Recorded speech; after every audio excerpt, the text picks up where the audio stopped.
we going to do the shofar blowing? Go for it. All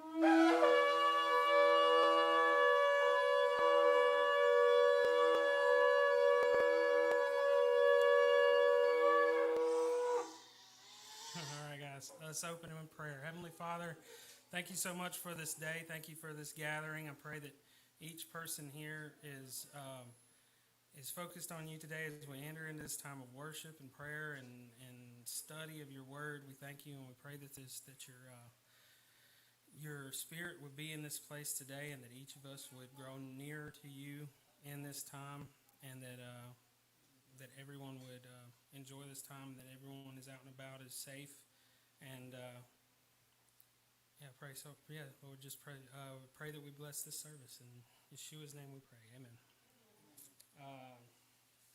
Please stand for the Shema. This sounds like really hot and trebly. I don't know. All right. Let's go. Shema Yisrael, Yahovah Eloheinu, Yahovah Echad, Baruch Shem Kevod, Malkuto, Leolam Vayed. Hear, O Israel, the Lord is our God, the Lord is one. Blessed be the name of his glorious kingdom forever and ever. Vahavta et Yehovah Elohecha b'kol lavka uvkol nafshika uvkol meodecha v'yu haladurim ha'ele asher anoki matzavaka hayom aleveka v'shin artam avadecha v'di bartam b'shiftika v'evteka uvlektika v'aderek ukshatvaka uvkomeka ukshartom al yedeka v'hayilu latot fot bainaneka ukaratar amazuzot v'teka uvisharaka. And you shall love Yahovah your God with all your heart, with all your soul, with all your might.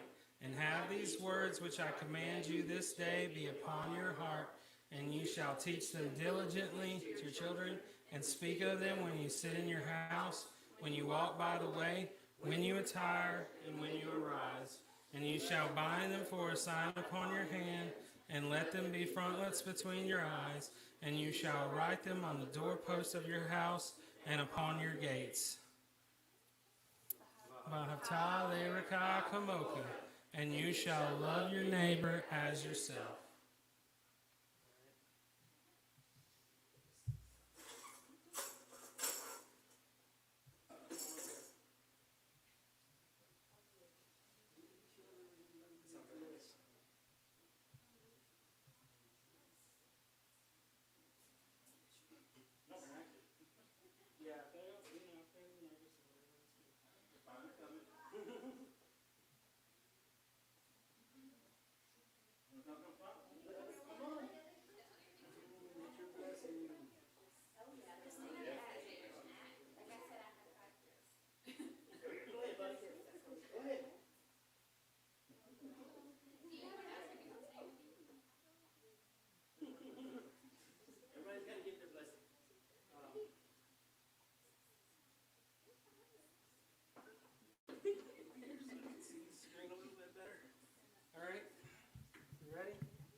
Yahovah bless you and keep you. Yahovah make his face to shine upon you and be gracious unto you. Yahovah turn his face towards you and give you peace. For the daughters, blessed are you, Yahovah, my daughter, for you have been kind and generous.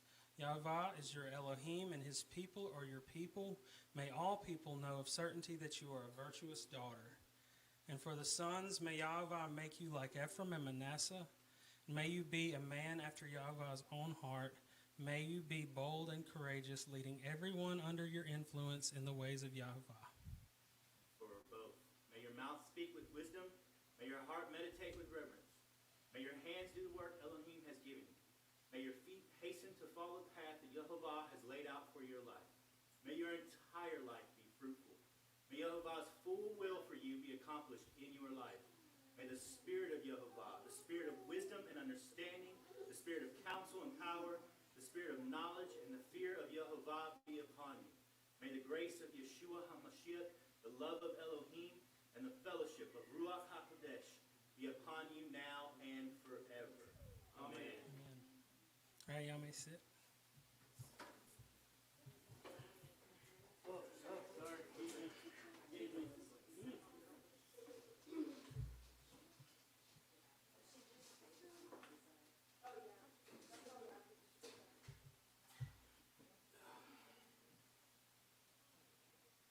All right.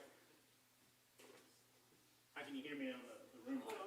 All right. Before I get up to a big mic and see what it sounds like. Can you hear me? How do I sound on the room mic? Yeah? I'm going to still go up to a big mic, though. Unless you're loud. I can hear myself really loud on the mic. Good. Hopefully that translates onto the internet. All right. So, I've been reading Job, right? And every week, we talk about how it's kind of the same thing. And it's not much different. We're now to Job responding to the companions, his friends, right? Even though they don't seem to be getting along really well so far. So, with that being said, you guys remember a couple weeks ago, because of Job, I said what I said about the wicked and rich people, and about how the Way of the Master show with Ray Comfort talked about how, look, don't go up to rich people that are loving their sin in their life and say, oh, you're miserable, right? Because you're gonna sound silly. Well, I should read ahead sometimes to a couple weeks maybe, right, to what Job had to say. And here he is in verse 7. Why do the wicked go on living, grow old, and keep increasing in their power? They see their children settled with them, their posterity assured. Their houses are safe with nothing to fear. God's rod is not on them.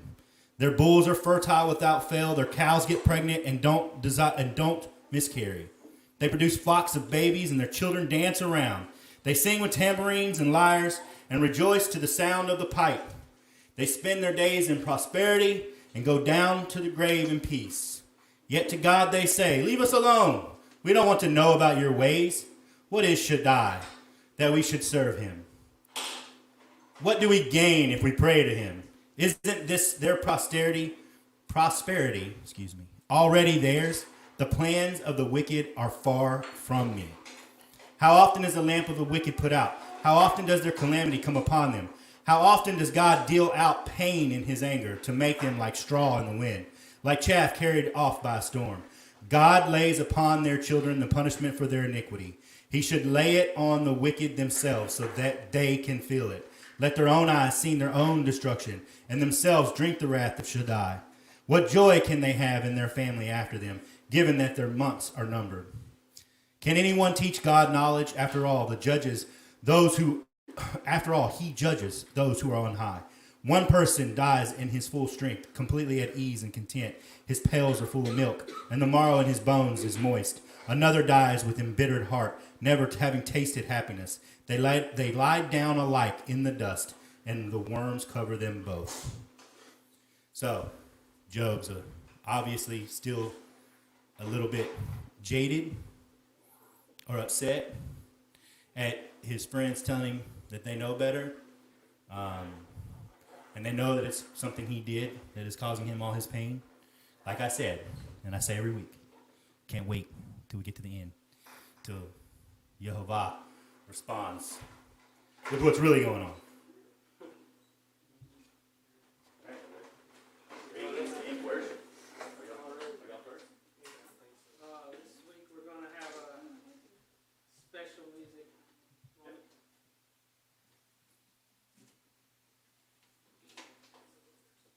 And I didn't put the lyrics into this song. Should have.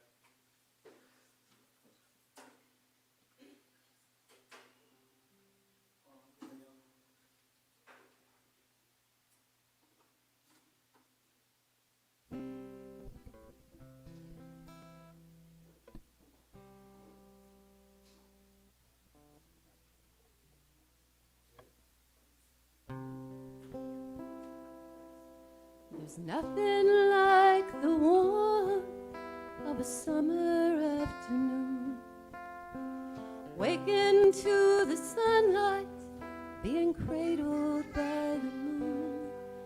Catching fireflies at night, building castles in the sand. Kissing mama's face goodnight and holding daddy's hand. Thank you, Lord. How could I ask for more?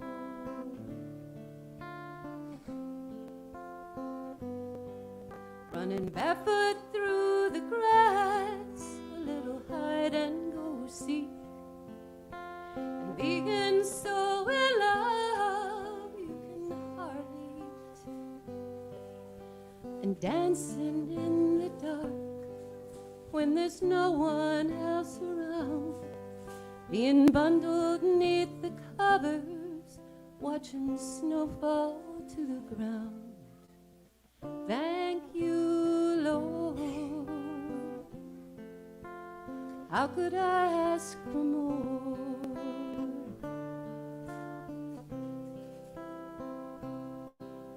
So many things I thought would bring me happiness, some dreams that are realities today. What an irony, the things that mean the most to me are the memories we made along the way.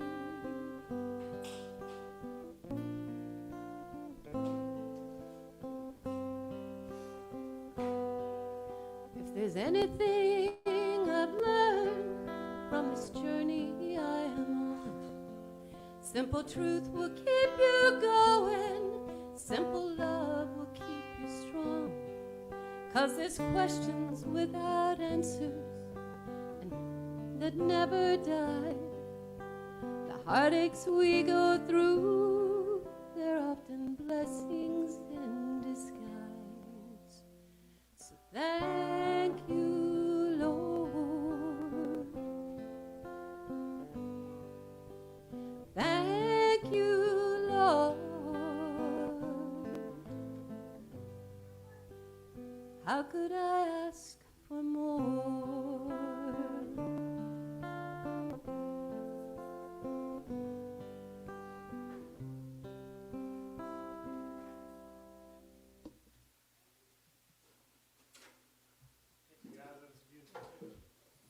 Very good.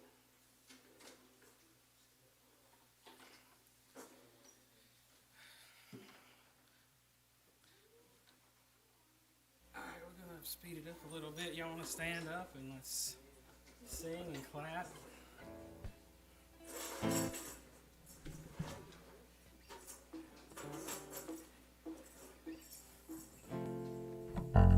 Who's got the slides? All right. Oh, it's all good. Yeah, y'all ready? All right.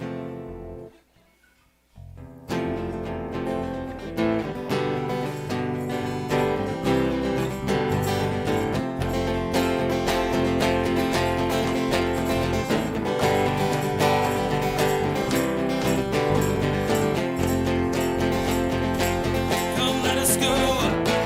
Come let us go up to the mountain of the Lord.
by the Lamb.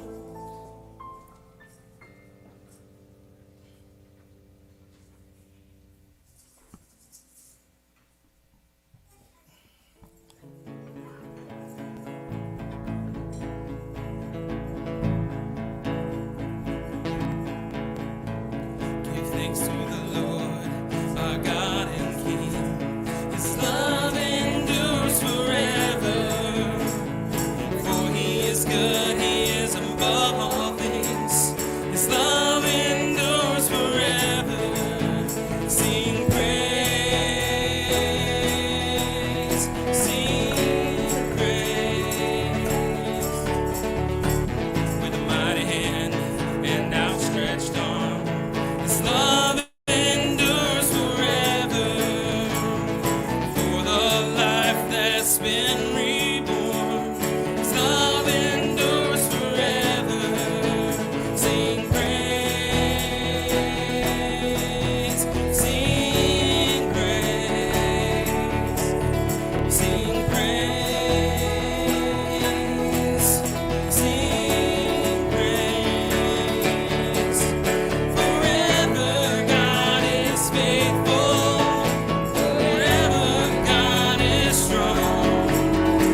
Father, thank you so much for everything that you are, and we pray that prayer today, and we ask that in your name that your grace and favor would be upon us and our children and every generation after us. And we thank you for calling us your people, and we thank you for everything you do for us. Please bless this time of Bible study to come, Lord, and give us your word today. In Yeshua's name, amen.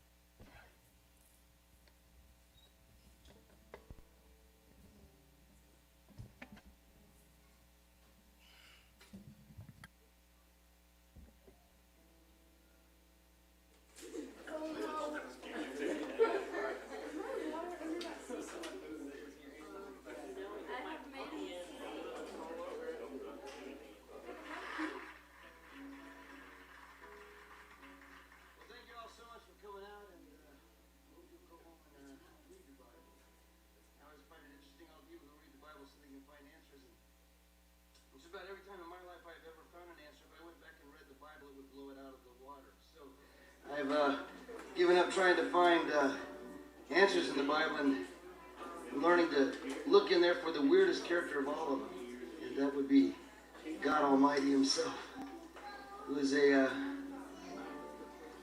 bizarre from our whole point of view. It's going to be strange, but I want you to hear it. Do you really hear what he says? Yeah, where am I turned up?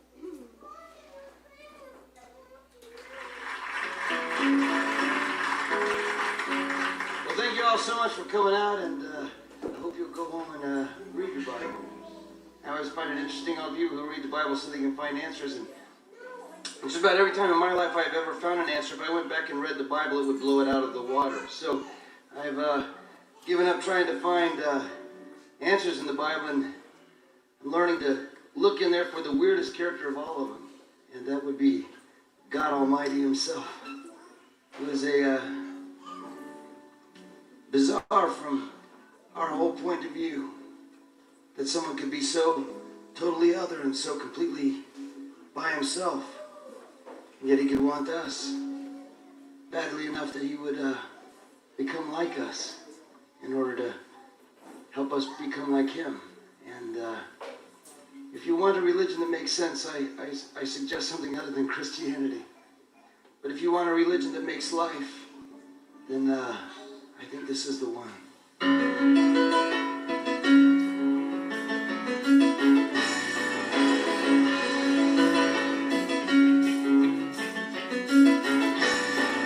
He rose up the seas, He ain't just putting on the ritz.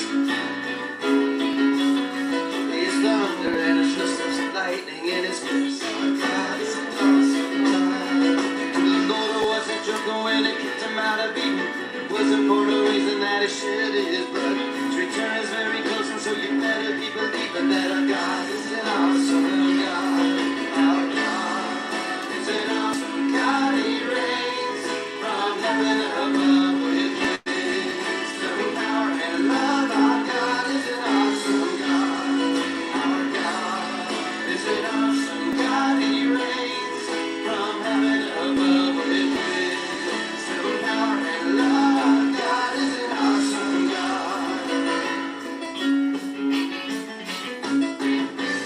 In the sky with stars, see the void of the night. He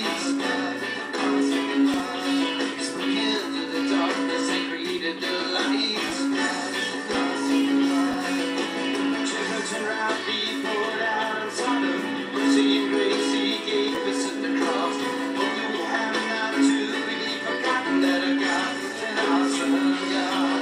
Our God is an awesome God. He reigns from heaven above with wisdom, power, and love. Our God is an awesome God. Our God is an awesome God. He reigns from heaven above with wisdom, power, and love. Our God is an awesome God. All right, you guys sing it.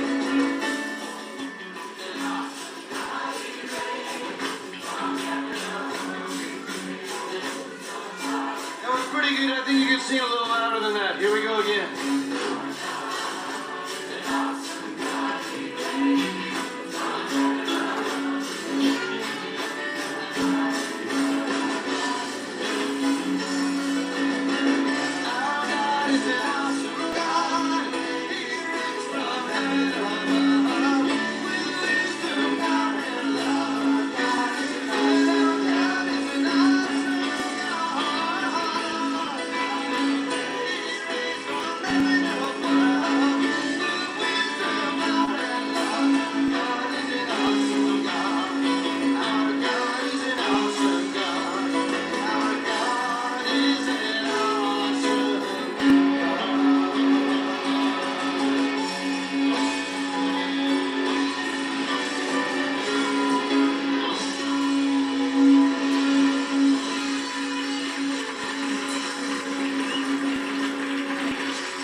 kind of loud. Oh, okay. Am I good on the headphones too? Can you hear me? Hello, hello? Everybody hear me all right? Shabbat Shalom. Shabbat Shalom. Good to see everybody. Got a crowd today. I like it. When the Harris family, or when you guys all show up, sorry, right? It starts to fill up seats, and then we have some guests, and yeah, got a good crowd. I like it. All right, so awesome God. I think when I do my little like in between videos, I'm gonna start playing at least for the next couple of weeks. Songs that I wouldn't know how to title this if I had a title for it. Songs that greatly impacted my life. I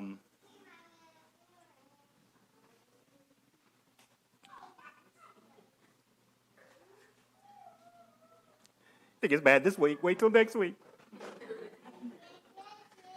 Anyways, all right. So that one, Awesome God by Rich Mullins. I remember when I was 11 years old, so younger than you, Micah. I was at one of my first children's camps, and I'll tell the story. We were, excuse me, it's just a cool story. It's not worth crying about. All right. We were north, south, east, and west as a group of kids. And the place where we would meet was like an awning, like a big, giant, like gym-type, garage-type awning. You know, had a stage. It was meant for this camp, this children's camp. And we would literally march from, you know, the north, south, east, and the west while that song was blaring, like, over the speakers, really loud, right? And I'll never forget that. It was powerful, to say the least. All right. My Vanna White's not working. Am I good? Can you see my face now? A little bit more. I'm gonna be in the TV if I go anymore. We good? Everybody else can see that? Okay. Now that I'm done being a baby myself, oh my gosh. As I say, don't be a baby. I'm up here crying. Title this week, Smoke and Flame. And our subtitle, Don't Be a Baby, Be a Mature Fool. And I mean that, right? Don't be a baby, be a mature fool. Regardless of all my crying, okay? Stop looking at me and smirking. I see you making fun of me behind those eyes. Okay, so we're going to get started right off the bat with our Torah piece, right? Genesis chapter 15, verse 1. And after these things, the word of Yehovah came to Abram in a vision, saying, Do not fear, Abram. I am a shield to you. Your reward shall be very great. Right? So, word, his voice, his saying came to Abram in a vision. What does that look like?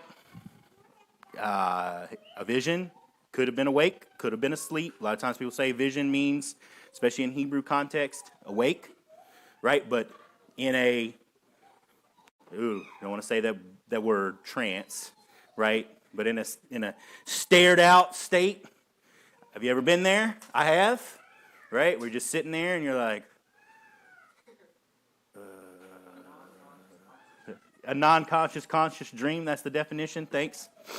No, that was just out of my mind. Oh, thought you were actually looking it up. He did say 2, not 4. He said to you. Yes. Break it down to here, not just 4. To you. I am a shield to you. To you, Nolan. To you. All right, now, settle down back there. You're already getting me started, and you're getting started. Your reward shall be very great. In a vision, he hears the word, the saying of Yehovah, and he starts out with, do not fear. Why would he have to tell Abram to not fear? Quick question. Anybody know? Because he was afraid. Good. Ha ha. Funny. Can you hear the roommate real well, by the way? make sure. That was good, because he was afraid. I agree. What happened the chapter before? A war. He won the battle. We know, or we can glean the character of Abram so far. Like when he was afraid going into Egypt, he was afraid, right? But him and his 318 nighttime ninjas won last week, right? This war. But knowing that he has the tendency to be afraid, even with trusting God and having the victory, he probably goes back and forth a little bit to the point to where he won this victory, but the whole world hates him and wants his stuff, right? And what happens when that happens? It happens to all the prophets. It happens to all the teachers. Even Elijah, even Yeshua said, if this cup could pass from me, right? You get a little worried, get a little messed up, get a little sad, sometimes depressed, depending. You look out throughout the whole history of Scripture, right? It's not always sunshine and rainbows, obviously, right? But I mean, even for those who come in great faith and power, that actually causes a problem, a personal problem for them. And they struggle, and they need to be told by the word of Yehovah, do not fear, right? That's been probably at least twice one of the titles, of our Shabbat Bible study. Do not fear, right? And your reward shall be very great. This is Yehovah just speaking to him, telling him, I got you, regardless of what just happened, and we're going to keep going forward. Verse 2, Abram said, O Lord God. All right, that's what it says in the NASB. This is actually one of the places, and he does it twice here in this passage, where you have the Yod-Heh Vav-Heh with the Adonai. It's a double, it's just not a double, but it's the tetragrammaton, including Lord or Master in front of it, right? So some interesting stuff there about the name. I'm not going to go into it, but even when I was reading some commentaries this morning, there was differences of opinion, but some very interesting opinions about vowel points and how to pronounce, right? All that stuff. Soon to be continued. Me and Jared are going to do a video here in the near future to talk about some of that stuff, but not necessarily right here. Anyways, this is him saying, Adonai Yehovah, Lord, Master, Yehovah. What? So that's why the God is capitalized in this case too in a lot of English translations, by the way. Just a technicality, okay? Like they capitalize L-O-R-D most of the time. That's the reason why this time it's G-O-D, all right? What will you give me since I am childless, and the heir of my house is Eliezer of Damascus? And Abram said, since you have given no offspring to me, one born in my house is my heir. We're going to talk about Eliezer in a couple weeks coming up, but this is his trusted right-hand man and the only person suited to take on his property if he was to pass. Why do you ask? Not Lot? Where's Lot? What's up with Lot? Lot it's not there. And if anybody was going to settle property issues for Abram at this point, it's going to be Eliezer. But his whole point is not to get into that my will when I pass away type conversation. His whole point is just to say, I don't have a child. How are we going to do this? Right? He's kind of emphasizing that. All right. Notice, there's a little bit of doubt there, okay? As awesome as Abram is, he's like, hey, how you going to do this? I ain't got nobody. And then he kind of waxes poetically. Eliezer, the man born in my home. He's the only one that's going to get my stuff. How am I going to have these things you tell me? So Yehovah steps up and shows Abram, says, then behold, the word of Yehovah came to him saying, again, here we are with that saying of Yehovah, the word of Yehovah. This man will not be your heir, but one who will come forth from your own body, he shall be your heir. And he took him outside and said, now look toward the heavens and count the stars, if you are able to count them. And he said to him, so shall your descendants be. Promises. We got a promise here. This is about Abraham's seed, descendants, lineage. Okay? Here's a different promise. So in verses 6 through 8, he said, then he believed in Yehovah and reckoned it to him as righteousness. Okay, so wait. So he believed in him, but he doubted him a little bit here. But then he believed in him right here. All right? And then he said to him, I am Yehovah, who brought you out of Ur, out of the Chaldeans, to give you this land to possess. That's the different promise. Children, lots of them, many as the stars. Now, here's the land. I'm giving you this land. And in verse 8, he says, again, Adonai Yehovah, how may I know that I will possess it?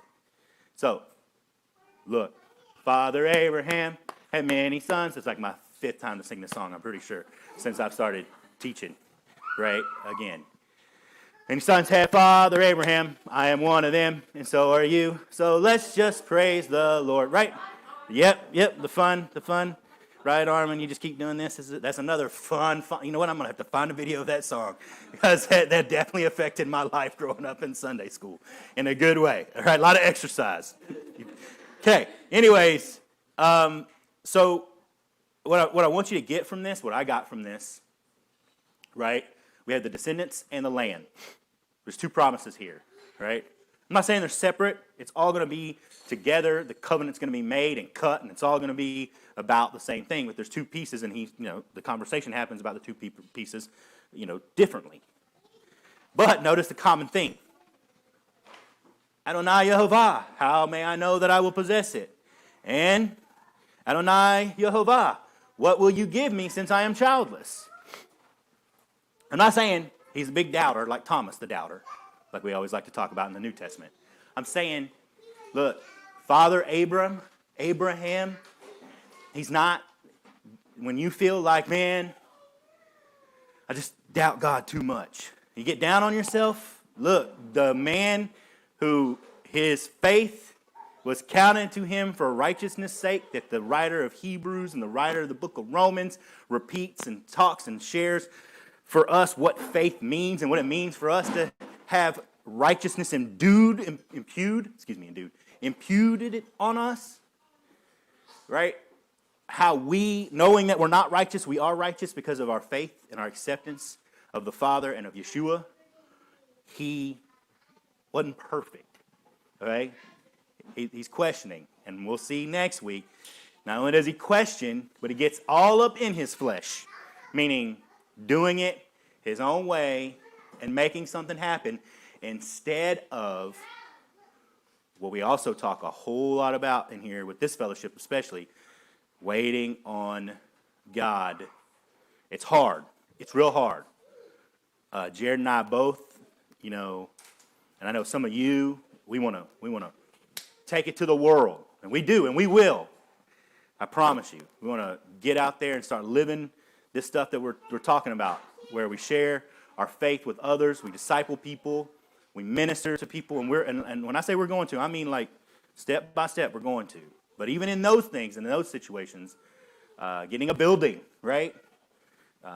We have to trust Yehovah, and I'm stealing all my thunder for next week. Sorry, I need to stick with this week. Stick with chapter 15, not 16.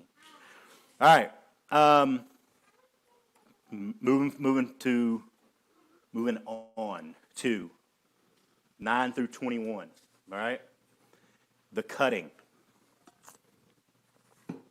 I'm gonna read it. Oh, maybe not. Can you hear me, Matt? Okay. I knew it too. I said to myself, cord is going to be a problem. Excuse me. All right, so Genesis 15. Man. There. Got it. So unprofessional? You're correct. Don't worry, what now? When you go past 40, stuff like that happens. Did you just say that? Look, I'm only 41, okay? All right. All right, Genesis chapter 15, starting in verse 9. All right, I'm not reading this. I'm reading this fast. We will talk about it, I promise. Let me see where I'm at. Okay, yep.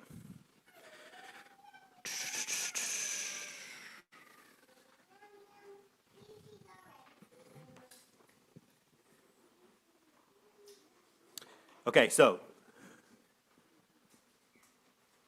Yep, we already talked about him saying, I am Yehovah. How will I possess it? He answered him in verse 9 saying, bring me a 3-year-old cow, 3-year-old female goat, 3-year-old ram, a dove, and a young pigeon. He brought him all these, cut the animals in two, and placed the pieces opposite each other. But he didn't cut the birds in half. Birds of prey swooped down on the carcasses, but Avram drove them away. As the sun was about to set, a deep sleep fell on Avram. Horror and great darkness came over him. Yehovah said to Avram, know this for certain. Your descendants will be foreigners in a land that is not theirs. They will be slaves and held in oppression there 400 years.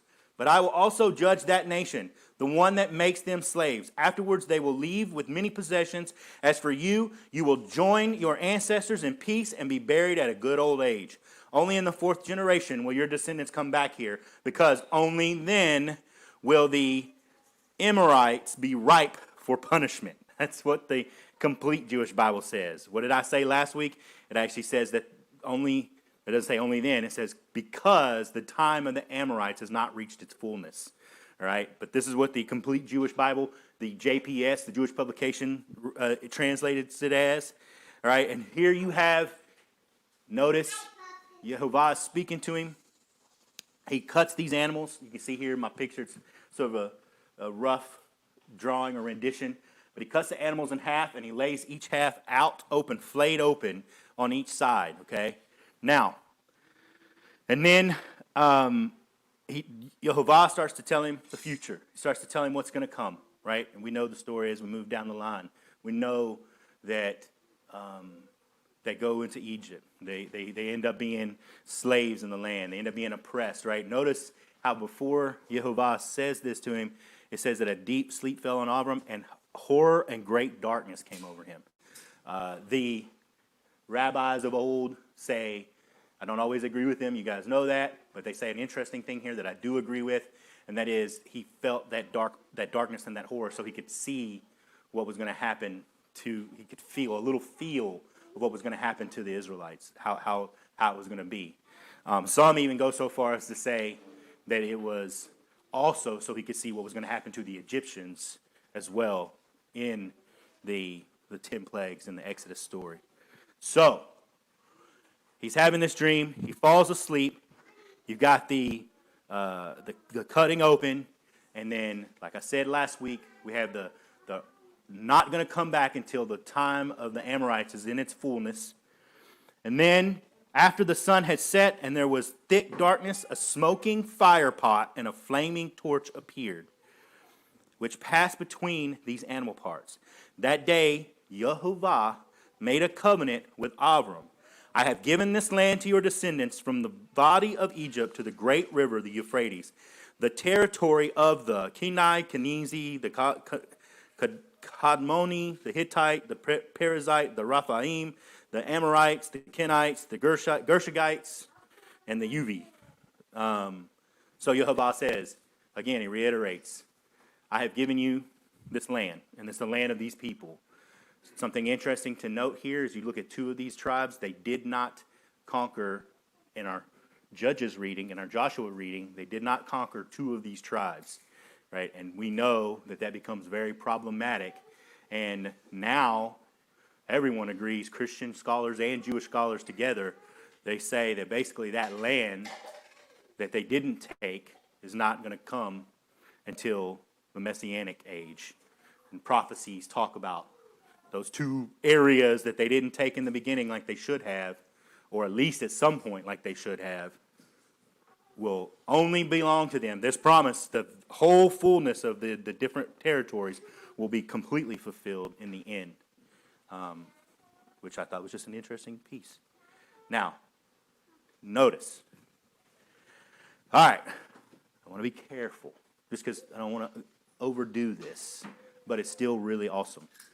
What is this covenant, this thing that he's doing with these animals? Why did he bring the three, right? And why did he flay them open? I don't have a viewpoint of the 3 necessarily, other than it just maybe that was part of the custom.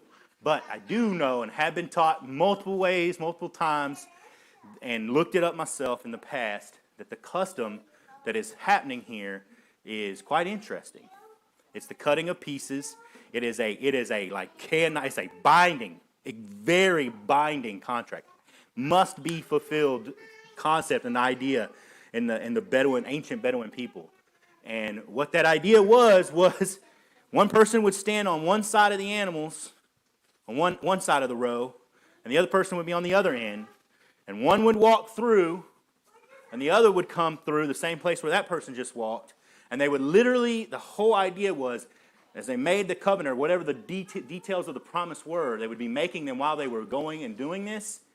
And on the edges, they would basically say to each other, if I don't fulfill my part in this covenant, then this is what's going to happen. I will be filleted open.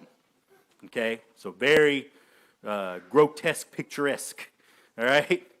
So that would be the way that they did this, and they did it often. All right? But very important and not something to play around with in even the pagans' mind. They were like, nope, this is life or death. I've always heard it said, and it is very true when you read this passage.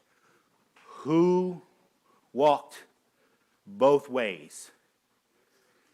Yehovah. All right? And so it is, I believe it to be true, but I want to be careful. That's what I was saying about being careful. Yehovah was proving to us, hey, ladies. Hey. She's fine. She's fine. You don't want to go in there with them. They got to go to the bathroom. You say hi to everybody, Addie? All right, awesome. All right, very cute. So, what I'm talking about is not so cute. Filleted open, right? For real. So, but what is really awesome is that Yehovah walks both ways, all right, through the cutting. But I don't want, yes, that means, like I say all the time, in proper balance, and sometimes feels like a little bit of a paradox, Yehovah is going to do it, not you.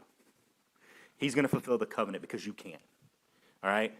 But I want you to think in the future. We were to get rid of chapter 16, which we're not going to. We're going to talk about it next week. And we would get rid of Abram and Sarai, right? Not obeying God or doing their own thing, not believing that Sarah could have a child, right? Getting messing up and doing the whole Ishmael thing. And you were to read 15, going right into 17. What does Yehovah tell Abram to do when he changes his name in 17? What kind of cutting happens there? Yeah, circumcision. So, right, think about this for a second. When we talk about this in the Christian churches, where I grew up, and everybody always gets excited about, yeah, Jesus did it for us, right? Walking through the two pieces. In the next breath, if I was to say, yeah, and our part of that, doing it and remembering and covenant and having the seed of our children pass through the cutting is circumcision. How do you feel about that, right? And most Christians would tell me I'm a Judaizer and I'm horrible and read Acts chapter 15, and I would look at them and be like, I've almost got it memorized, and they would still come out. I'm sorry, getting lost in my debates, right? But all I'm trying to say is that's where and why you'll find from me, I don't just blow off the concept and the idea and the understanding of circumcision. I'm not trying to say you should or you shouldn't. That's not my point. My point is that this covenant that we love to talk about and see Yeshua in ends with God telling Abraham, now cut yourself. All right? So keep that in mind. I'm not going to steal all my thunder for 2 weeks from now, but we'll talk about it then some more. We'll come back to this. All right, so that's Genesis chapter 15. That's our Torah piece for this week.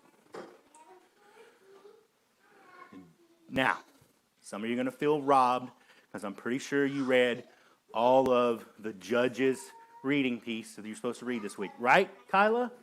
You actually did. You did too. Good. Well, we're not going to go 12 through 15. All right, and there's a good reason why. So I haven't quite worked this out yet, but here's an announcement. We like to do movie night sometime after Shabbat. We're not doing it this week, okay? So we don't have it planned. There's a bunch of stuff going on. But next Shabbat, my plan is for us, I have never seen it. I don't know how many of you have. Is to watch the newest Samson movie. I've heard it's horrible. I've heard it's great. I want to watch it for myself, and I will do that with anybody who would like to stay here, hang out, eat some popcorn, pizza, and watch the Samson movie. On that note, we're going to deal with most of all of Samson's life next week. So that's why I'm kind of breaking this up, and I'm, pulling in one chapter that we weren't going to do next week. And yeah, so it's going to be a little messy from our reading plan versus what we're doing. For this week, we're only going to do Judges 12 and 13. All right? Because I did want to talk about Samson's birth announcement, because that is interesting. And we can talk about that a little separate from his, what do they call them? What do they call muscle dudes? Meatheads, right? Till we get to the meathead Samson parts, we can talk about him being born. And we'll do that next week. And again, like I said, movie night, as long as everything follows through, I'll make an announcement on band. I'll make sure you guys all know. We'll talk about it again next week. Here we are. We're finishing up Jephthah, right? We heard about what he did, promising his daughter as a burnt offering, as a burnt sacrifice last week. Now Jephthah gets confronted. And this is the second time that the Ephraimites do this. And it's just interesting how they stay on their mountains, chill and hang out and say, hey, you go fight those bad guys. Then when it's all over, said and done, they get angry about it, and they come and they confront the man of God and say, why didn't you invite us? It's almost like they're embarrassed that they didn't come when they knew they should have, and they're now blaming the person who trusted God, took the people, and had the victory, right? So, Jephthah, civil war, the Gileadites, right, versus the Ephraimites. They go at it. Jephthah wins. And you really have to ask yourself this question. For what? Why? Now I get it. Jephthah's upset. He's angry. He's mad at the Ephraimites for coming at him, and challenging him. But, he could have just done what Gideon did and just been like, y'all are foolish. Get out of my face. Right? You should have come. You knew I sent people to you. You should have known. Right? He didn't get mad at the Ephraimites. Or he did, but he didn't fight them. Jephthah goes after him. He's like, oh, you're going to come at me like you're going to fight me? You're going to be mad at me? I'm going to get you. It seems kind of high school, throwdown feeling type. Right? For what? Why? Why do that?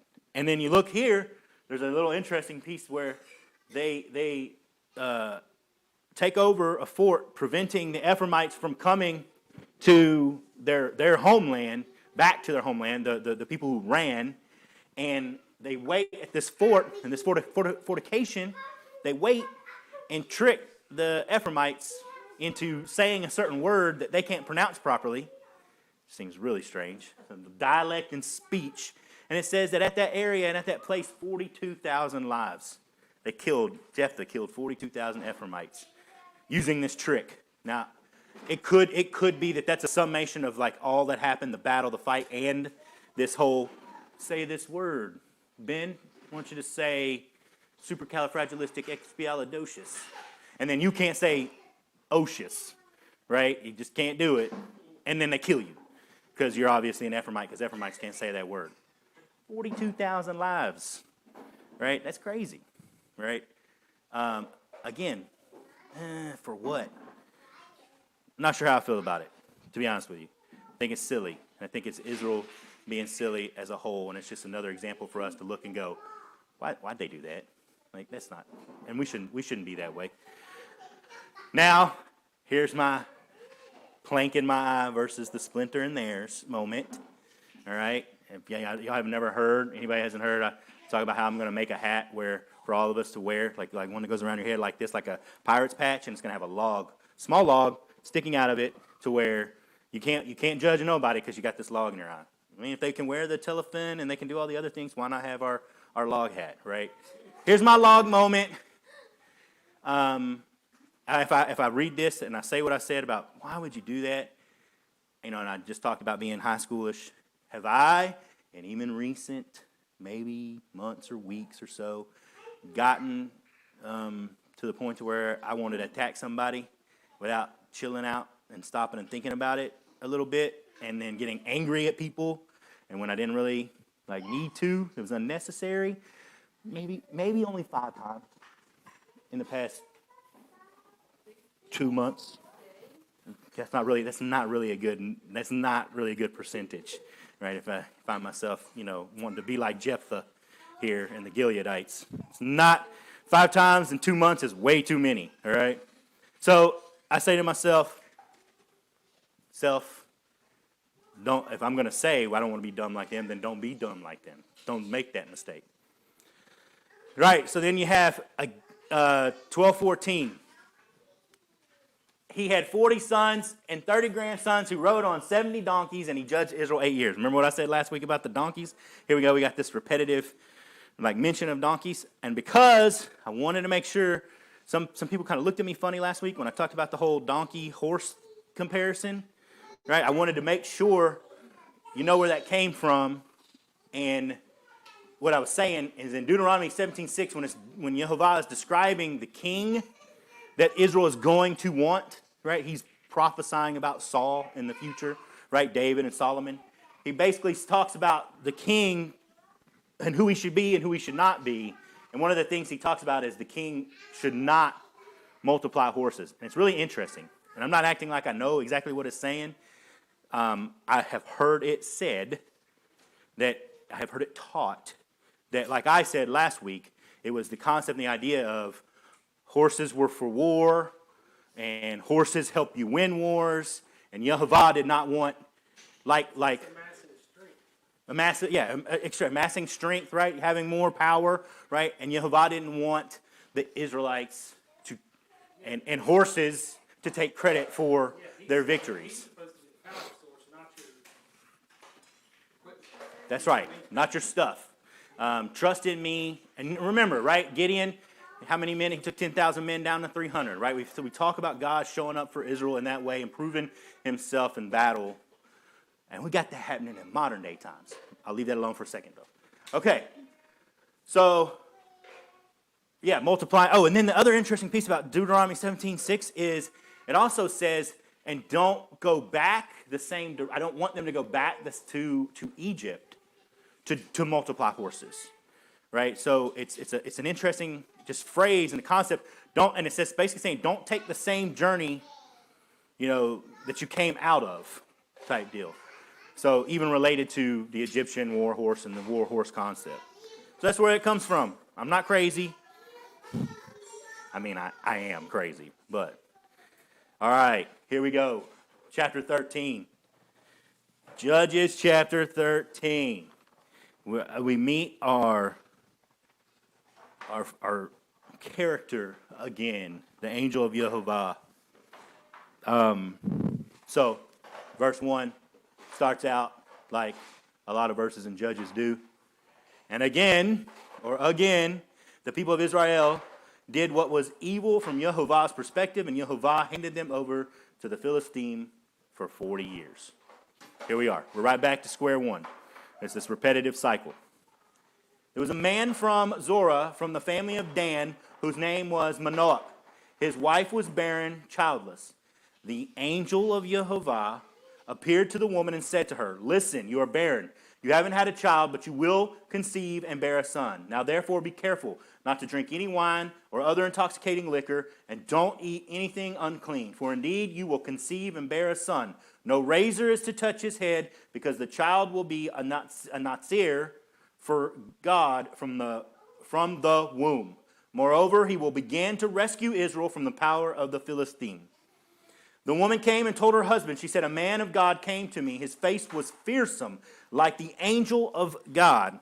I didn't ask him where he came from, and he didn't tell me his name. But he said to me, 'Listen, you will conceive and bear a son. So now don't drink any wine or other intoxicating liquor, and don't eat anything unclean, because the child will be a Nazir for God from the womb until the day he dies.'"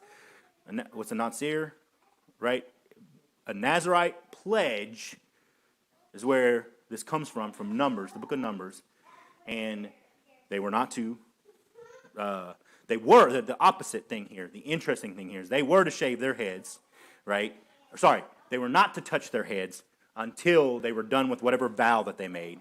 And they would make this vow, and it would be a vow where if they were really serious about making this vow and staying to it, they weren't allowed to drink, they weren't allowed to touch anything off the vine, no intoxicating drink, not touch their head with a razor, and they were to do this in the name of Yehovah, right? And that was called a Nazarite pledge. Well, what the angel of Yehovah is saying here is he's going to be a Nazarite from birth because you're going to follow this vow. And then he's going to keep these vows, and nothing's supposed to touch the hair on his head, and that was the instruction. Okay. Then Manoah prayed. Then Manoah prayed to Yehovah, "Please, Yehovah, let the man of God you sent come again to us and teach us what we should do for the child who will be born." And Elohim paid attention to what Manoah said. And the angel of God came again to the woman as she sat in the field, but her husband Manoah wasn't with her. The woman hurried and ran to tell her husband, "Here, the man, the one who came to me the other day, he's come again." Manoah got up, followed his wife, went to the man, and said to him, "Are you the man who spoke to the woman?" He answered, "I am." Manoah asked, "Now when what you said comes true, what are the guidelines for raising the child? What should be done for him?"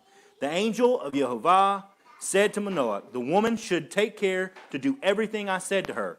She shouldn't eat anything that comes from a grapevine. She shouldn't drink wine or other intoxicating drink. And she shouldn't eat anything unclean. She should do everything I ordered her to do." Manoah said to the angel of Yehovah, "Please stay with us a bit longer so that we can cook a young goat for you." The angel of Yehovah said to Manoah, "Even if I do stay, I won't eat your food.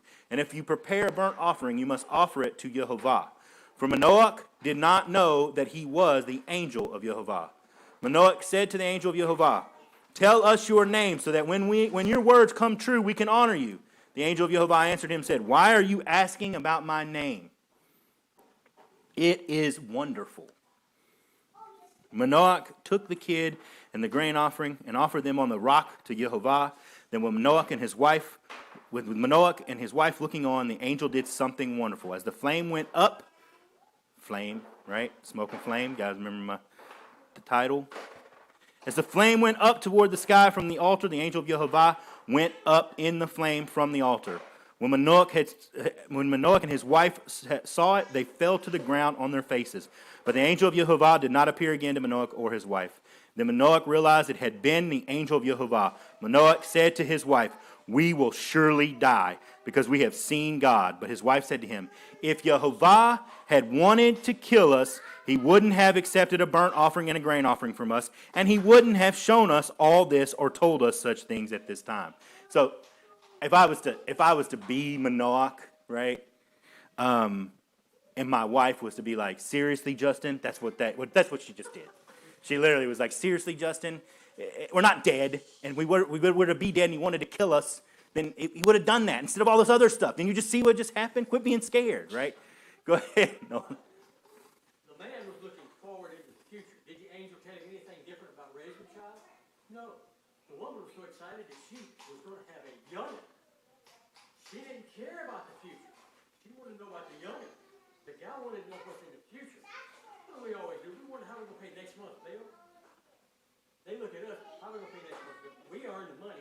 They spend our cash for it. That's the agreement me and my wife made. And she loves it. I'm not saying anything. I didn't say nothing. I gave you, come on, Justin, right? He didn't say anything different to him than he did to the woman. He didn't say nothing about raising him. The guy wanted to know, how are we going to raise this Nazarite from the birth? Let the Nazarite from the birth raise them. Man, yes. But we're going to find out very specifically. He does not, and again, next week, he does not follow through with all that he's supposed to do. But I like what you said. Then again, we're talking about, husband and wife and the difference in the viewpoint here. Manoah kind of being a little silly. But you got to realize, Nolan, for what you said too, though, it was his prayer, give us instructions on how to raise this child. And what did the angel of Yehovah say? I've already told you. Don't let her do these things. Oh.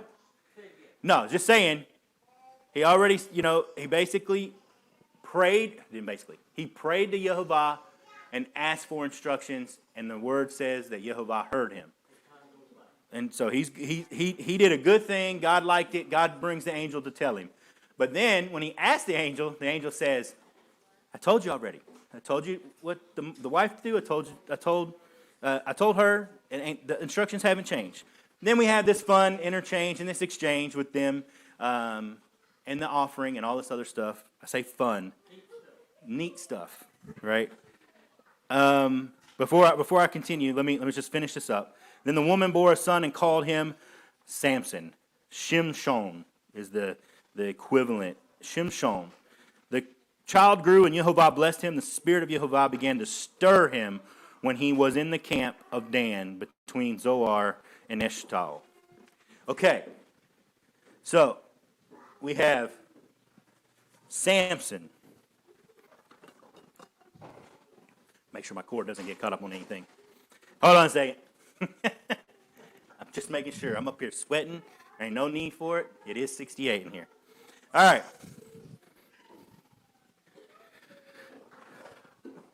Angel of Yehovah. We talked about it before. I'm just going to ask y'all. What do you think? About this passage. How do you is this some before Yeshua became flesh embodiment of Yeshua? Is it when it says an angel of Yehovah, we've talked about this before, is this just how Yehovah's present spirit manifests itself to people? Here I go again. I don't know. That's the first time I've ever heard he said my name. He's Wonderful. That's right. And then he shall be called Wonderful. Prince of Peace, Mighty God, Everlasting Father, even. Heard that reference in the past. Yeah. So it's definitely to the point of where they fear Manoach, even as silly as he is, fears we have been in the presence of God, of Elohim, of Yehovah, right? And he fears his death. And his wife doesn't disagree with him. She just tells him, quit being afraid of your death, silly. If it was going to happen, it would have happened. He's on our side, and he wants us to do this, and we have to have this child. He's not going to kill us. Did you not just hear everything he said? Sorry. See, I just took on again. So back to the angel of Yehovah. Like I've said before, this happens multiple times. It's obviously different. There's something to it. It's cool. And I'm okay with just saying this is some part of the presence of Yehovah himself. And they know it when it happens. Well, they don't know it right off the bat. Things lead them to believe it and see it and recognize it. Anybody got it? Jared? I would say if it was not an embodiment of God himself, then there is a case where that would mean that there would have to be a case where the person, Manoah, was still speaking to the person as if he was God himself, regardless. So I take it that it is an embodiment of God himself. That's what I take. The way that humans can see God is this way. Yeah, it's an embodiment of some kind or another, but to me, pre-incarnate issue. Yeah. That's the way I see it. Anybody else? That's the way I see it too. But I don't want to, I want to read it. Yep, if I need to, where we need to dig into it, right? If there's something to dig into, but I just want to let it speak. I guess speak for itself. Yeah. Way to put it. This is not too super relevant, but it's just interesting note too. This term, angel of Yehovah, in the Targums, which are Aramaic commentary, a lot like the Messenger Bible, Right. The Message Bible, or whatever back in their time. Anyway, certain ones when they replace that term there, that phrase there, with the word.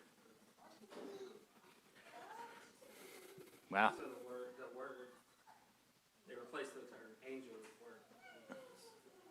That was before first century time.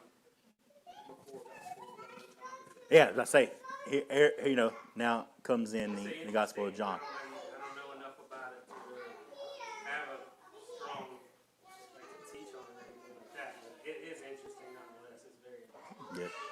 Go ahead. Sorry, Jared, I don't mean to cut you off. Go ahead, Nolan. He told the lady to be a purified temple for the receiving of the young. And the guy being a male, he knew all about the Nazarite rites. He'd heard them before. So why did he ask? He was scared. He was nervous. He knew. I know he knew, but I think he was nervous. I think he was like, look, all the details. Please, Angel, all the details. Right. All right, let's move on. Good stuff good chapter to keep in the feather, keep as a feather in the hat, for future reference and meditation on. Also notice too, I said I was going to move on. Notice too where it says, where the angel of Jehovah says, don't make if you're going to make an offering, don't make it to me, make it to Jehovah, right? And then turns around and accepts the offering himself. Again, very Yeshua-like, and speaking about the Father versus himself. Okay. Oh boy. Are you guys ready? I don't think you are, because I don't think I am. Here we are. I think I am. I'm not trying to play nervous or anything like that. We're getting to, we've already dealt with Galatians. How, especially for us Messianics, how more controversial can we get than that? And, it's an overall comment that I'm about to make, including anything we've done so far in the book of Acts, looking at Galatians. When I say we've already looked at it, I don't want to speak like that and have that mean to anyone, especially not to my own brain and to my own self, that means, we're good. We talked about Galatians and we're moving on now. That's not how this works for me and for anyone. That's why we need to study and read and meditate and receive from Yehovah, receive from the Father whatever he has for us for doing what Yeshua said, just like Paul was doing what Yeshua said. And we need to read it, reread it, think about it again. Yes, argue about it. It's okay. And we'll talk about that here in just a second, a little bit. It's okay to disagree. It's okay to bounce ideas off of each other. Iron sharpens iron. But I have up here for the second bullet, one of the things that I wish that in general believers did my whole life, as far back as I can remember, grabbing a Bible and studying. The first time somebody told me, you are going to be a preacher, right? I want you guys to realize something. It's been going on since, I was 11. I was crying earlier about the awesome God thing. And not at any point a year ago was I saying, it's time I do that thing everybody's been telling me I'm supposed to do at different points and times in my life. That's not how this happened. I promise you. Jared just said, come on. And I said, okay. I've said that 100 times. I'm going to probably say it 100 more. But in the process, I've recognized, some things about my past and stuff I've learned in the past. And I thank God. I thank the Father for not having given up on me. That's why I cry all the time. But first thing that we need to recognize is that this is not the first letter that he wrote. We call it 1 Corinthians. We call it 2 Corinthians because those are the two we have, right? There was another letter in 1 Corinthians 5:9 mentions the letter that Paul wrote to them. And he says, hey, concerning what I've already wrote you, right? So in any time, this is what I was talking about. Sorry, kind of get off track. You know how I do rabbit trails. Anytime you're reading the epistles, one, remember a lot of those times, not all, but a lot, it's a response or it's specific to a specific group of people.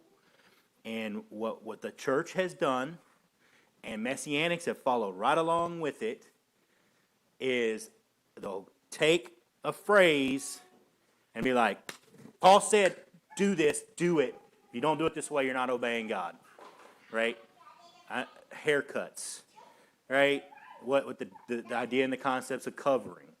That's just one example. There's 100 more, right? They have to do with cultural context, historical context, the context especially of who's he talking to. And look what I got up here. Remember, it's a response, especially 1 Corinthians, to behavior that he hears about, to a letter that they probably wrote him, right? It's literally a correspondence from connections of tree branches worth of correspondence, and we come out with 1 Corinthians.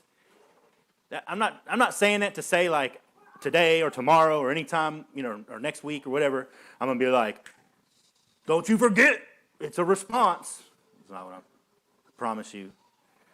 I'm not going to do that, okay? But I'm not trying to, use that phrase as a weapon to make you believe and accept what I believe 1 Corinthians 5 something is saying, right? What I'm saying is for us all, remember, you might hear something and we might hear something when we go back and read the scripture at any point in time where we go, you know what, I was wrong about that. And that's happened to me even recently. All right. So, not the first letter. Remember, it's a response. Be careful, because when we isolate this stuff, we get dangerous theology or doctrine. I'm not saying that wrong theology or doctrine is always dangerous. So again, I'm not trying to make this, this concept out to be the boogeyman. I'm just saying the chances can be that you could do some harm and misrepresent the image of Yehovah because of an epistle. That's where I usually get a little bit worried. And that's not Messianics. I'm talking about the church I came from and the church y'all came from. I say y'all, I mean everybody. I'm not pointing at just Jared, right, or Bill. I'm not talking about just the Baptist, okay? I'm talking about all of them, all right? So, where are we at? 1 Corinthians. Who are the Corinthians? Remember last week, or the week before? It may have been last week. I can't remember now, top of my head. But remember when we read just recently, Acts chapter 11. This is where Paul was hanging out for 18 months. He goes to Ephesus. He lives in Ephesus for 2 years. We definitely read that last week. Right? And when he's in Ephesus, and a lot of the people say that right when he was getting ready to get up and go to Macedonia, he hears of the things going on in the Corinthian church. Now, every commentary and every person that I've heard, they always just focus on the negative. He's got a lot of positive things to say about the Corinthians. Interestingly, with the negative, he's got a lot of positive to say.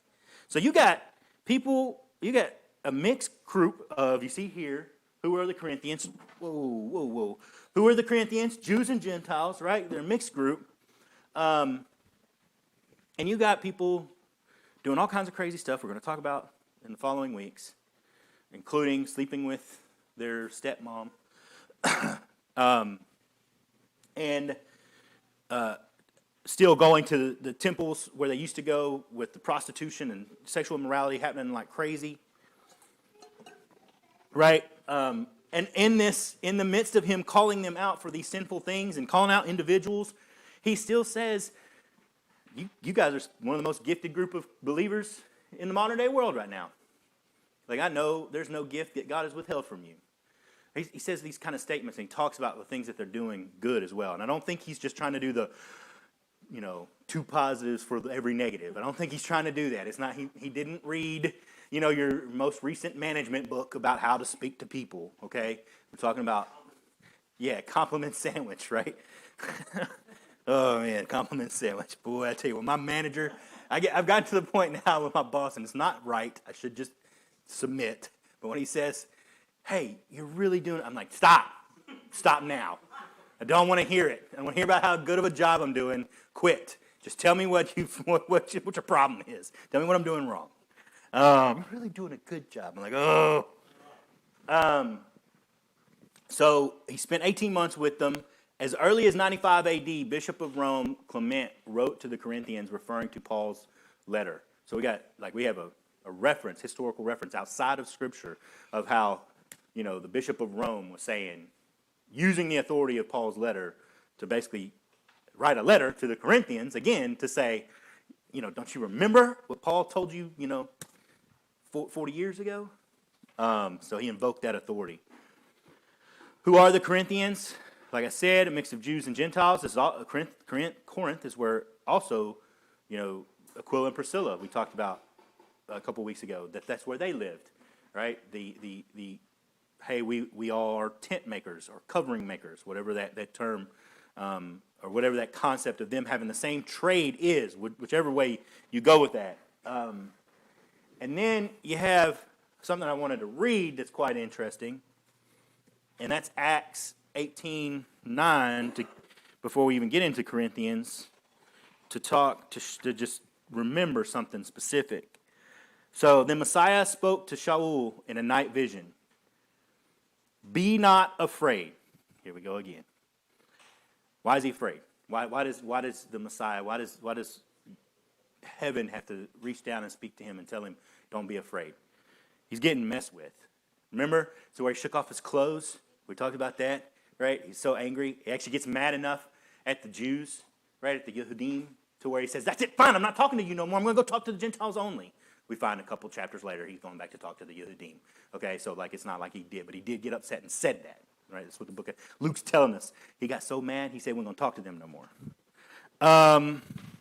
He also is in the synagogue. He is debating with them daily, and here he has this vision. He's like, oh no, is this going to happen again? Am I going to be in a town where the Yehudim try to kill me, and there's no, I have to run. Be not afraid, but speak boldly, and do not hold your peace. Whoa, remember that. Do not hold your peace.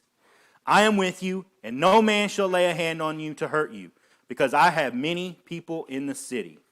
So Shaul remained there 1 year and 6 months, teaching the word of Yehovah among them. That's 9 through 11, by the way.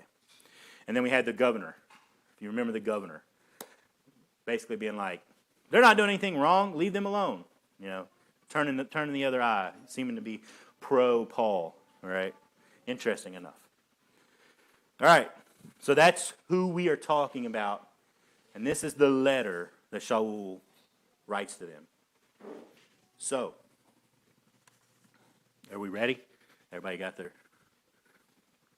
Bibles? I'm not going to read every verse, but I am going to highlight some things, like verses 4 through 9. Remember what I said about the positive piece, okay?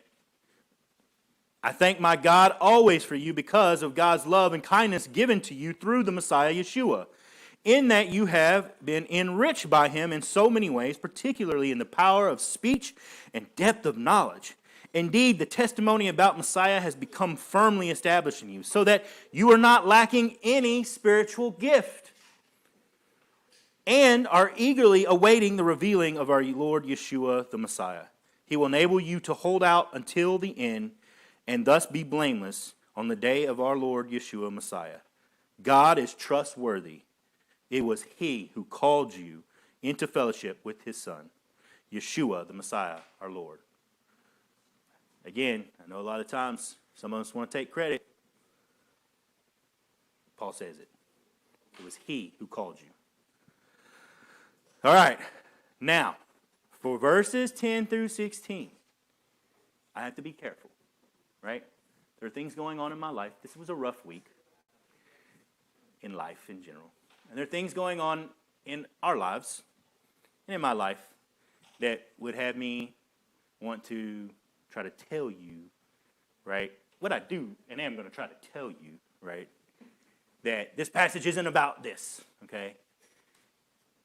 But what am I talking about? 10 through 16, I'm saying, are not about unity at all cost. Unity no matter what.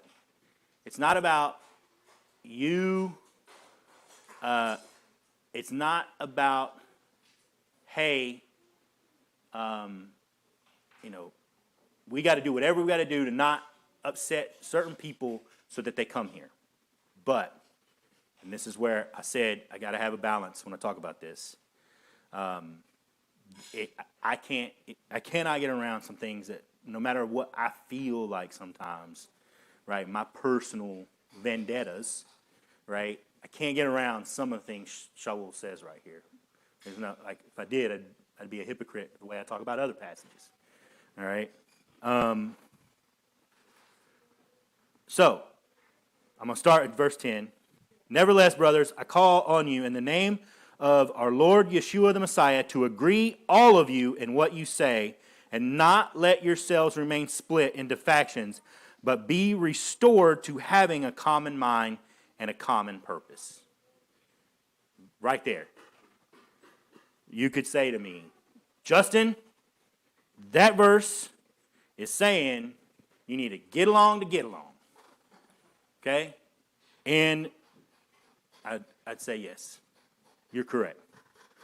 And of course, Shaul, Paul, myself, anybody who's about what we're going to talk about next, and that's the spirit of Yehovah, is going to be about wanting everyone to be of the same mind, saying the same things, believing, all believers, all those who do and have some measure of love for Yeshua, recognition of Scripture, right? And I'm even talking about those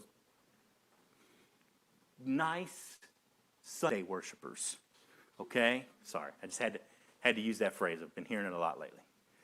I'm talking about our church brethren. And to be honest with you, that actually is a part of our calling and our mission. Okay, right, Jared? Bringing everybody together, including on maybe the farther ends of a spectrum. Yeah, he agrees with me. Everybody heard that? No, I'm just kidding. It's his vision actually. For some of Chloe's people have made it known to me, my brothers, that there are quarrels among you. I say this because one of you says, all right, now, I say this because. So all that he is talking to, referencing, I say this because, going back to verses 10 through 11, is what he's about to say next. I say this because one of you says, I follow Shaul. Another says, I follow Apollos. Another, I follow Kepha. While still another says, I follow the Messiah. Has the Messiah been split in pieces? What is Shaul who was put to death, or was it Shaul who was put to death on a stake for you? Were you immersed in the name of Shaul? All right. So, what is the issue here? Why did he say what he says in verse 10?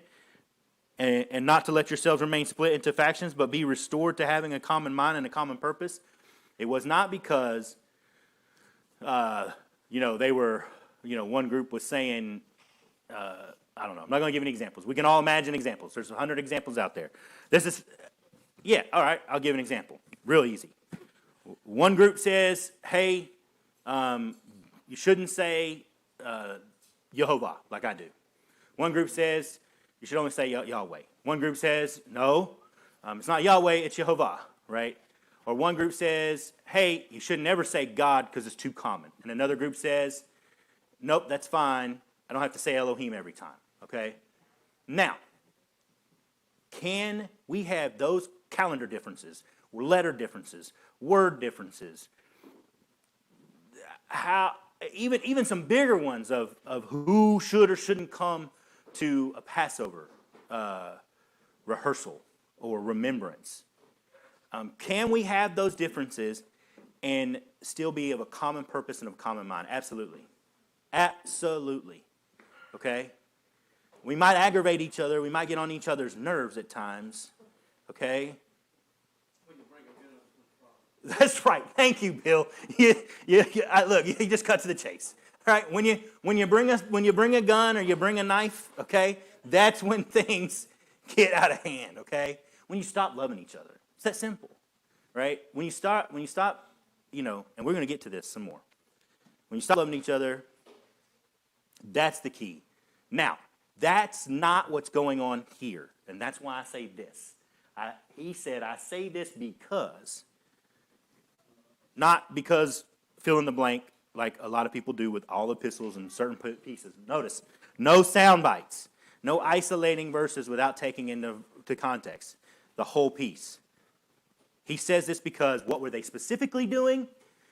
I feel like they were definitely being a little bit, and he kind of gets onto them in these 3 chapters. They were being a little bit even sillier than I think we are sometimes as Messianics, right, in our differences.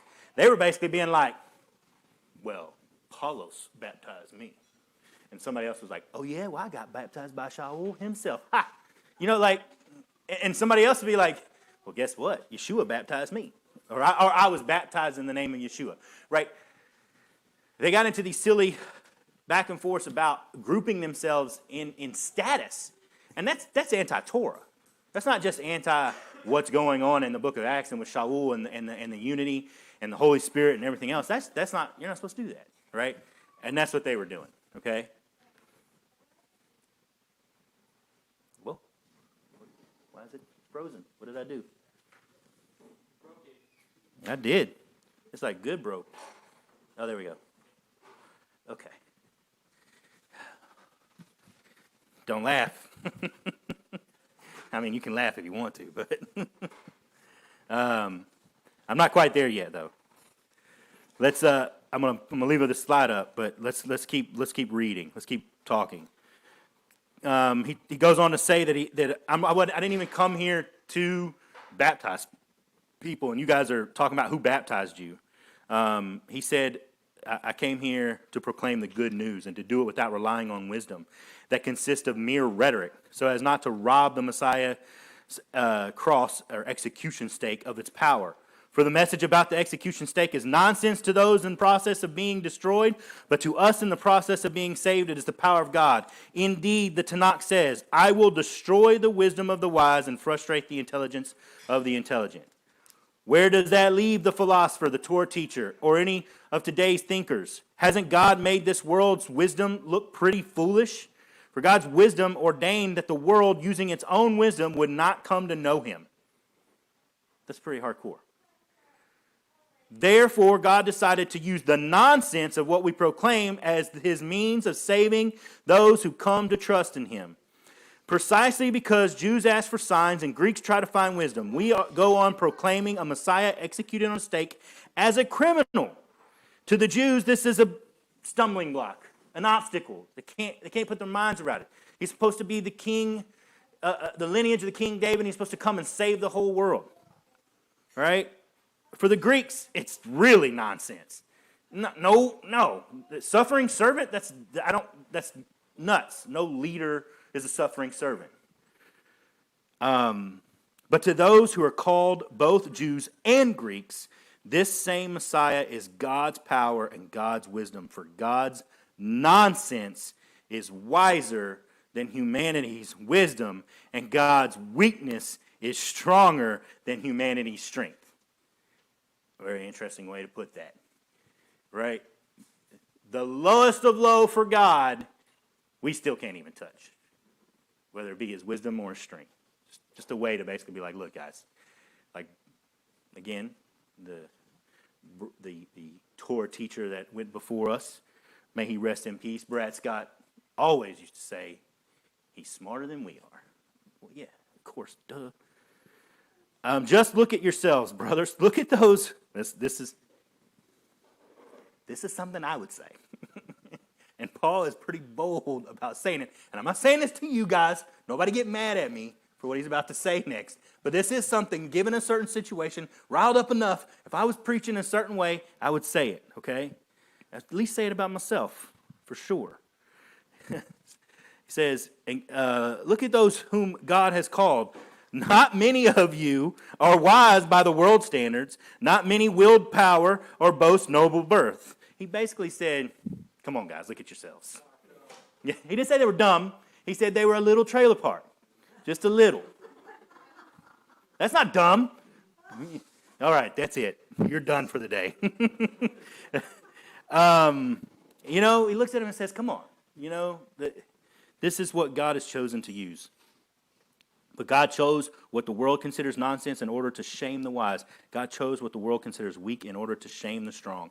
And God chose what the world looks down on as common or regards as nothing in order to bring to nothing what the world considers important. Man, notice what he's doing. He's really getting on them about this whole I'm of, and I'm of, and I'm of so-and-so, and I'm of so-and-so. Okay? And God chose, so that no one should boast before God. It is his doing that you are united with Messiah Yeshua. Repeat. All right? He has become wisdom for us from God, and righteousness and holiness and redemption as well. Well, that right there, I don't care which version you're reading, that's Paul getting excited and just being like, and. This is a preaching moment, okay? And the next chapter is too. That's why I put this up here. The next chapter is the same. And he says, therefore, right, as the Tanakh says, let anyone who wants to boast about Yehovah. Okay? If I can talk about my life experiences and talk about my qualifications to only a small extent. It's not really, it's a little trailer park. Sometimes it's a lot trailer park. Right? I only use that term because that's truly where I came from, guys. So I hope I'm not upsetting anybody. My point is, like, I'm definitely that person who, nope, I better only be boasting about Yehovah. Problem comes for people, though, where I've noticed in my lifetime where people struggle is when they're like, well, I've got a PhD, 2 of them, 3 of them. I come from this family. I have a big house, and I'm really clean, and I really look pristine all the time, and so do all my wife, or my wife and all my children, right? I was trained by so-and-so. I was this, I was that, right? A lot of times, and sometimes it's not that person's fault. It's the fault of the people who follow them too, who help them, their head get bigger and bigger and bigger, right? They go that direction. And that's what Paul's dealing with here. He's don't let anyone boast in anyone but Yehovah. As for me, brothers, when I arrived among you, it was not with surpassing eloquence or wisdom that I came announcing to you, chapter 2, by the way, sorry, to you the previously concealed truth about God. For I had decided that while I was with you, I would forget everything except Yeshua the Messiah, and even him only as someone who had been executed on a stake as a criminal. So what Shaul's saying here is I came to you as, a Pharisee of Pharisees, right?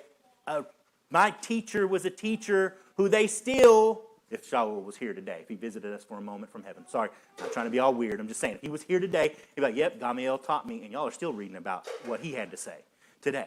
1,000 years, 2,000 years later. Like we're reading about Paul and what Yeshua had to say. He said, I came to you humbled. And I thought of the fact that I am not anybody special because I'm coming and I'm talking to you about Yeshua Messiah who was executed on a stake as a criminal, right? I'm not talking to you about King David riding in on a white horse to save all of Jerusalem from the Romans. So Shaul was like, it was easy. I had to just realize this is going to sound crazy. Also, I myself was with you as somebody weak, nervous, and shaking all over from fear. Why was he afraid? Remember, what did God have to say to him? We just read it in Acts. Be not afraid. Because where's he been before here? Almost dead, beat up, run out of town 3 or 4 times, and here he is in Corinth, and it looks like it's going to repeat itself. So he said, I was scared, but he still did it. And neither the delivery nor the content of my message relied on compelling words of wisdom, but on the demonstration of power of the Spirit, so that your trust might not rest on human wisdom, but on God's power. If I do anything, I hope that I repeat this concept enough to where we all get on board and get transformed daily, more and more, me, you, my children, all of us. More and more, closer to what we're going to read about here in just a second. All right. Yet there is a wisdom that we are speaking to those who are mature enough for it. You guys remember the what I said? Don't be a baby, but be a mature fool. We'll get there. mature enough for it. But it is not the wisdom of this world or of this world's leaders who are in the process of passing away. On the contrary, we are communicating a secret wisdom from God, which has been hidden until now, but which before history began, God had decreed would bring us glory. Not one of this world's leaders, not a king, right? Not a king amongst them all understood it. Because if they had, they would have not executed the Lord from whom this glory flows. But as the Tanakh says, no eye has seen,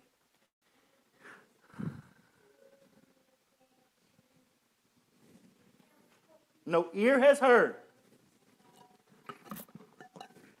no heart, no one's heart has imagined all the things that God has prepared for those who love Him. It is to us, however, here we go, ready? It is to us, however, that God has revealed these things. How? Pause.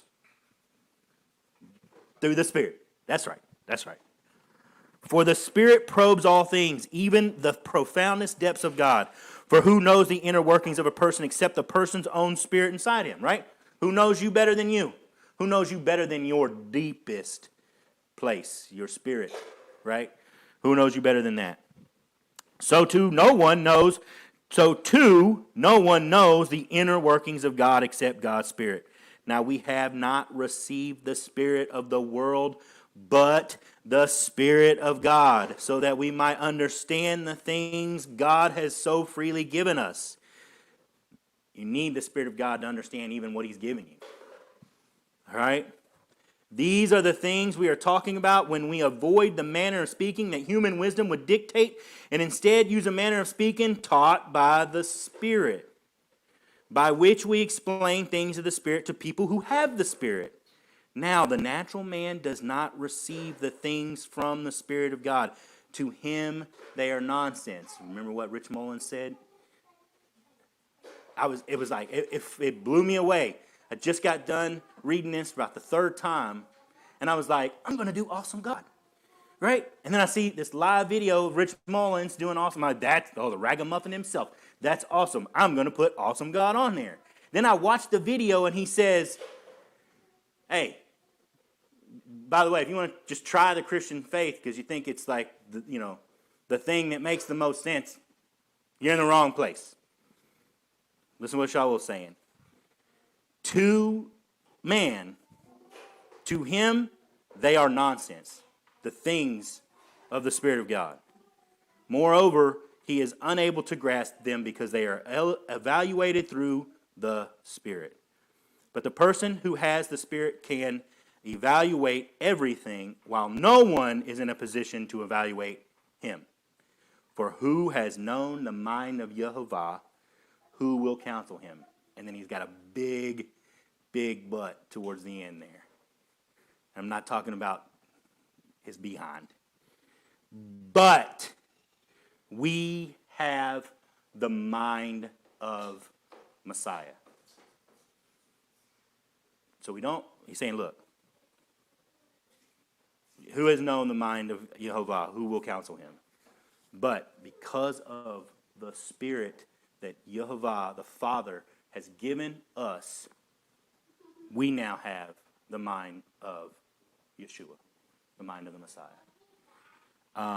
Now, everybody's like, that's awesome. I am too. I'm like, yeah, woo, all right. Have the mind of Messiah. Yeah, not till we get to, you gotta let the paradox play, the balance play itself out a little bit, all right? So he's encouraging him, exclamation mark, you had the mind of Messiah. Now notice, I want you to know, key thing, right? You can't see it very well because of my slide. I had to keep the slide though. We are growing. That's what that first bullet says. We are growing, all right? That's what the first part of chapter 3 says. As me, brothers, I couldn't talk to you as spiritual people, but as worldly people, as babies. So far as experience with Messiah is concerned, I gave you milk, not solid food, because you were not ready for it. But you aren't ready for it now either. For you are still worldly. Isn't it obvious from all the jealousy and quarreling among you that you are worldly and living by merely human standards? Yeah. Yep. Absolutely. For when one says, I follow Shaul, and another, I follow Apollos, aren't you being merely human? After all, what is Apollos? What is Shaul? Only servants through whom you came to trust. Indeed, it was the Lord who brought you to trust through one of us or through another. I planted the seed and Apollos watered. But who brings production? I'm not going to read it. Who brings it? What's the next phrase? No, I wish. That would have been perfect connection. But it just says Elohim, God, right? But God is the one who brings the production. He's the one who makes things grow. So exactly what it says in the KJ or CJB. Planter and waterer are the same. They're not any more special than anyone else. The only special one is Jehovah. I compared it to a little down math. How long does it take to teach a 5-year-old high algebra math? How many months? A long, long time. Now, before you get too crazy on this concept, I agree with you. Higher order math. I was really thinking about this picture that I have up here on the screen. And I asked myself, am I really the one? You could go multiple ways with this. Am I the one feeding my brother there with that bottle? Or am I the one taking the bottle? And if I am the one feeding my brother, if I can be like, yeah, I'm feeding my brother, I can't brag much because I sure as heck am not done eating Lunchables. Definitely ain't eating a steak. Maybe some Capri Suns, right? Like, so any way you look at this, right? I'm being honest with where, I'm at. But I'm actually in the right place to think that way. And here's why. However, each will be rewarded according to his work, for we are God's co-workers. You are God's field, God's building. Using the grace God gave me, I laid a foundation like a skilled master builder, and another man is building on it. But let each one be careful how he builds, for no one can lay any foundation other than the one already laid, which is Yeshua, the Messiah. Some will use gold, silver, precious stones in building on this foundation, while others will use wood, grass, or straw. But each one's work will be shown for what it is.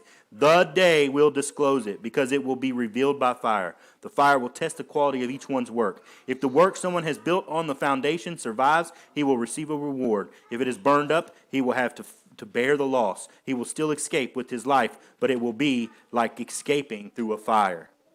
I don't want to go that way. I don't want to go that way. So I'm watching out who I'm letting build on this foundation that was laid so many years ago. Don't you know that you people are God's temple, right? The temple. And that God's Spirit, again, God's Spirit lives in you. So if anyone destroys God's temple, God will destroy him. For God's temple is holy, and you yourselves are that temple. God in us. Let no one fool himself. Ready? Here we go. This is the exclamation mark. Sorry, that was more like a question mark, but exclamation mark. Let no one fool himself. If someone among you thinks he is wise by this world's standards, let him become foolish, so that he may become really wise. For the wisdom of this world is nonsense as far as God is concerned, and as much as the Tanakh says, he traps the wise in their own cleverness. And again, Yehovah knows that the thoughts of the wise are worthless. So let no one boast about human beings, for all things are yours, whether Shaul or Apollos or Kepha, Peter, or the world, or life, or death, or the present, or the future, they all belong to you, and you belong to the Messiah, and Messiah belongs to God. Become foolish. A mature fool. All right. Pretty sure that's it. A little longer. It's 5 o'clock. A little longer than... Is it really? Boom. On the dot.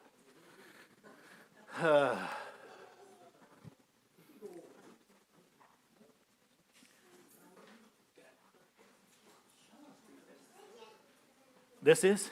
No, 16, verse 16 and 17. We're going to close the service with the Rhine benediction. Yivarekeka Yehovah ve'yishmereka Ya'er Yehovah panav elecha v'kuneka Yisa Yehovah panav elecha v'yasem lecha shalom. May Yehovah bless you and keep you. May Yehovah make his face shine upon you, be gracious unto you. May Yehovah lift up his countenance upon you and give you peace. In the name of the Prince of all peace, Yeshua HaMashiach, Amen. Shabbat Shalom. Baruch haba b'shem Adonai. Even so, come quickly, Yeshua HaMashiach. Shabbat Shalom, everybody. Watch it now or in the future.